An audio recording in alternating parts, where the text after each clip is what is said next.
Assalamualaikum warahmatullahi wabarakatuh. Di sini kami akan mempresentasikan PPT kami yang berjudul Interaksi Manusia dan Komputer (Helpdesk). Sebelum memasuki pembahasan, di sini saya akan memperkenalkan anggota dari kelompok 7 yaitu Cindy Claudia La India, Puspa Mayangsari, Muhammad Alfitra Lantimuasi, Asri Lengku. Nah, itulah nama-nama anggota kelompok kami. Selanjutnya memasuki pembahasan. Helpdesk. Pengertian helpdesk adalah bagian yang mengatur komunikasi pelanggan untuk membantu bisnis merespon pelanggan dengan lebih cepat dan efektif. Tugas: helpdesk dapat membantu perusahaan menyelesaikan masalah konsumen lebih cepat dan efisien. Tujuan: menyelesaikan masalah dan memandu pengguna tentang suatu layanan dan produk. Fungsi utamanya adalah menyediakan wadah bagi para pengguna untuk menampung permasalahan dalam berbagai macam. Ada beberapa cara untuk mengajukan pertanyaan ke helpdesk, yaitu bisa melalui telepon, email, chat online, maupun website. Peran dan tugas helpdesk terdiri yaitu mencatat, menyampaikan, dan menyelesaikan suatu permasalahan sesuai prosedur. Kedua, membuat laporan tertentu, rekapitulasi, penyelesaian masalah. Tiga, menangani beberapa akun pengguna atau member perusahaan. Manfaat helpdesk yaitu menggabungkan support channel, meningkatkan customer experience, membantu evaluasi, analisis secara menyeluruh, mempelajari konsumen, otomatisasi pusat bantuan pelanggan. Kelebihan helpdesk yaitu helpdesk memberikan layanan terbaik kepada penggunanya dan dapat menekan biaya. Helpdesk dapat memberikan solusi untuk pertanyaan dalam waktu singkat. Helpdesk dapat mencari masalah yang ada dan mengelola staf distribusi. Helpdesk dapat meningkatkan efisien perusahaan dalam menangani pertanyaan dan keluhan pelanggan. Helpdesk dapat memberikan laporan kemajuan kinerja staf dan pimpinan. Helpdesk dapat menangani pertanyaan dan keluhan serupa karena pertanyaan dan keluhan yang tercatat. Penggunaan helpdesk yaitu pihak yang menggunakan helpdesk, software helpdesk, fitur helpdesk, cara kerja helpdesk. Pihak yang menggunakan helpdesk. Penggunaan helpdesk dimungkinkan digunakan oleh semua orang dalam rangka menyampaikan keluhan, kritik, ataupun bahkan saran.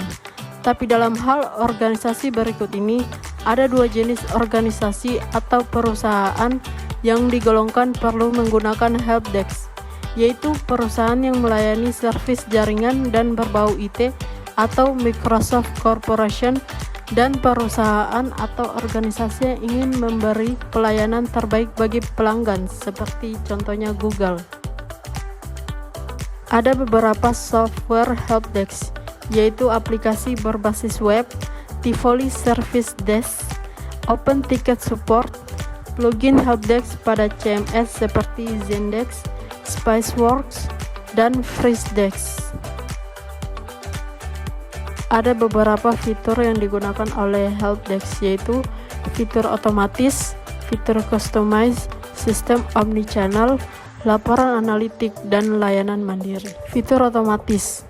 Fitur-fitur seperti membuat alur kerja, auto reply, dan memberi tugas kepada agen adalah fitur yang tidak boleh terlewat dari sebuah helpdesk. Fitur otomatis juga dapat membantu bisnis merespons masalah pelanggan di luar jam operasional, sehingga pelanggan tetap mendapatkan bantuan dengan cepat. Fitur customize. Anda dapat mengubah dan mengatur fitur auto respon dan alur percakapan yang ada dalam sebuah aplikasi helpdesk. Fitur ini sangat vital mengingat setiap bisnis memiliki kebutuhan yang berbeda-beda. Produk dan layanan yang berbeda juga membuat kebutuhan layanan pelanggan juga pasti berbeda. Sistem omnichannel. Omnichannel maksudnya adalah interaksi yang terjadi di berbagai saluran komunikasi dengan pelanggan. Saluran tersebut bisa melalui telepon, online chat, atau email. Helpdesk harus memiliki fungsi dasar yang dapat menampilkan seluruh interaksi dalam satu tampilan antarmuka. Laporan analitik. Laporan ini nantinya disajikan dalam satu antarmuka dashboard. Laporan tersebut dapat digunakan sebagai acuan menganalisis performa agen pusat bantuan dan pengembangan produk agar lebih baik lagi. Layanan mandiri. Terkadang, seorang pelanggan membutuhkan bantuan cepat. Bisa saja pelanggan tersebut lebih memilih untuk mencari jawaban sendiri ketimbang dibantu seorang agen. Untuk itu, ada baiknya aplikasi helpdesk memfasilitasi fitur self-service agar pelanggan langsung bisa mendapat jawaban atas pertanyaan ataupun masalah-masalah mendasar yang mereka alami. Fitur self-service biasanya juga memanfaatkan teknologi bot. Kita akan melihat cara kerja helpdesk. Front end user.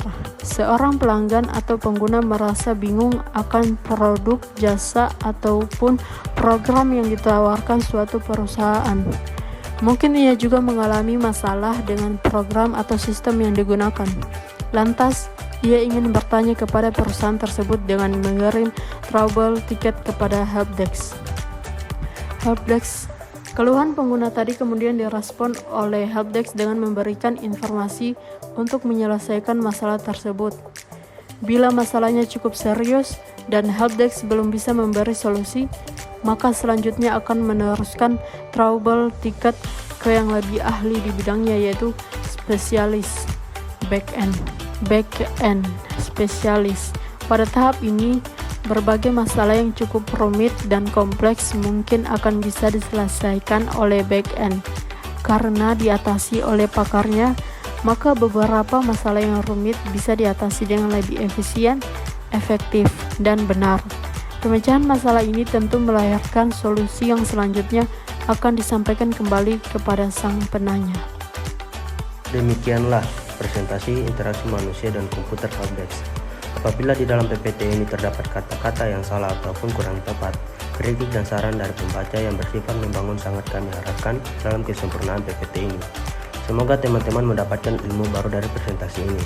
Kami kelompok 7 mengucapkan terima kasih dan maaf bila ada kekurangan ataupun kesalahan dalam presentasi ini. Wassalamualaikum warahmatullahi wabarakatuh.